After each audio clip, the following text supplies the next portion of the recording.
I noticed him for the first time in the chaos of the train station. He stood out, not because he moved, but because he didn't. Too still, too deliberate, wrong. Dressed head to toe in black, a cap shadowed his face. The front of his hoodie said just one thing: "Boo!" His eyes never left me. Every time I glanced over my shoulder, he was closer than before. Thankfully, I lost him in the crowd.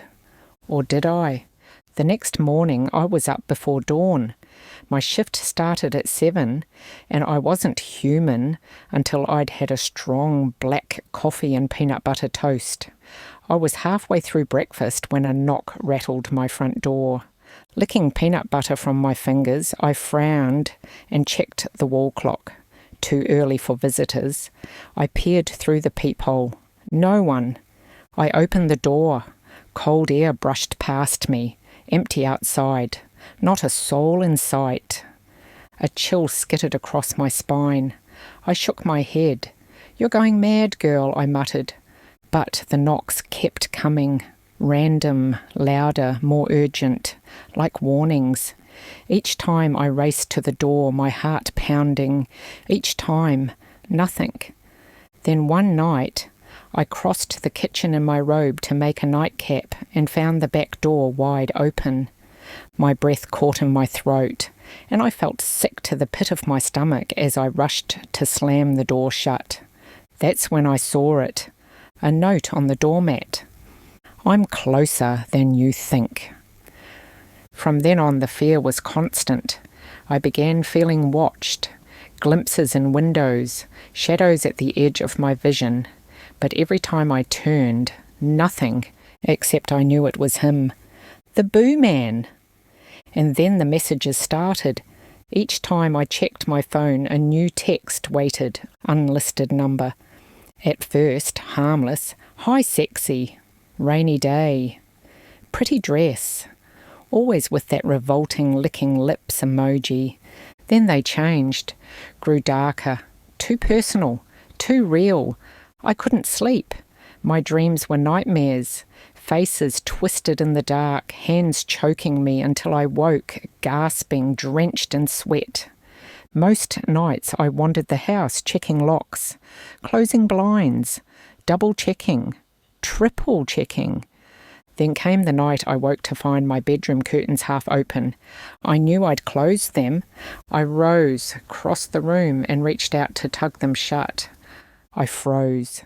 Pressed against the window was a face, pale, twisted, eyes wide, unblinking, staring at me. A scream ripped from my throat. I stumbled back, fumbling for my phone, hands shaking too hard to dial 911. My vision swam.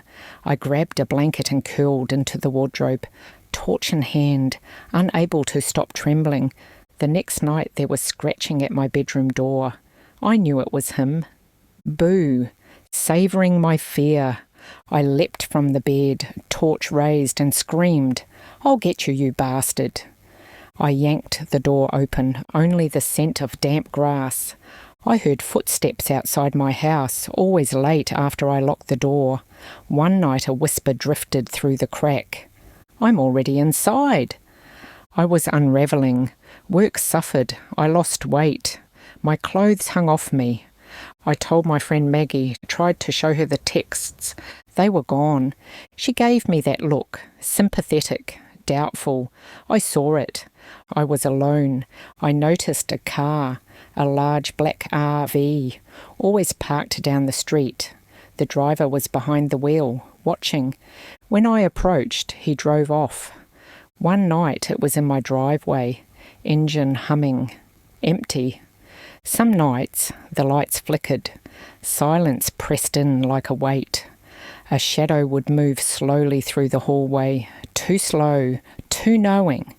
That night I got an email, "I'm inside." Attached was a photo. He took a photo of me from behind. I could see in the photo my reflection in the kitchen window, but I wasn't alone.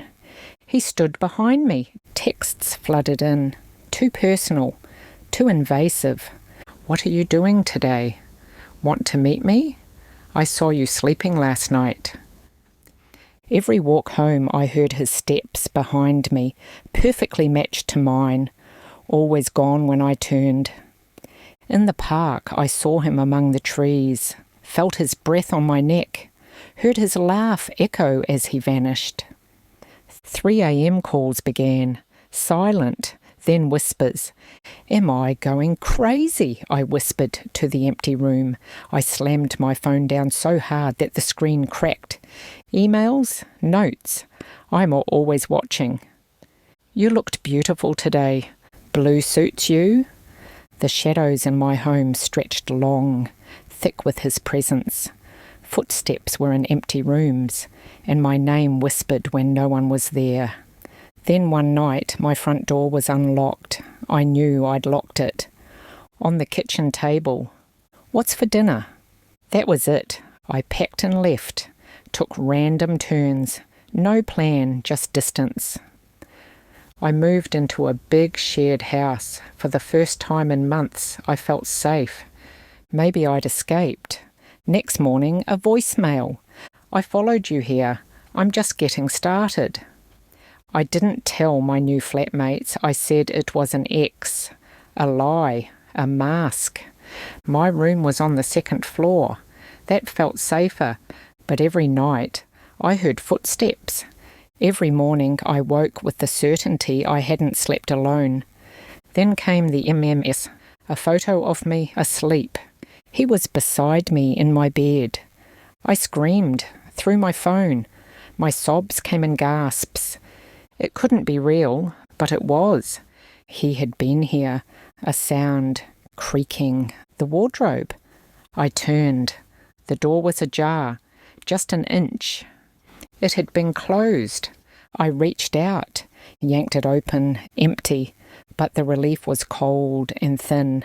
I then turned and saw in the mirror, not behind me, not outside, but under the bed, a pair of eyes, unblinking, wide, a hand reaching, fingers stretching toward my ankle, and a whisper that froze my soul. "You found me." I screamed, loud, raw, desperate. 2 nurses rushed into the room. Their calm hands gripped my shoulders, murmuring reassurances I barely heard. One adjusted the trembling bed sheets while the other readied a small syringe. "It's all right now," one cooed. "You're safe. Just rest." The cold bite of the injection was the last thing I felt before the world blurred and softened. As they gently tucked me back under the covers, I caught my reflection in the mirror across the room. A hollow-eyed woman stared back at me. I wasn't the nurse. I was the patient, and I had been all along.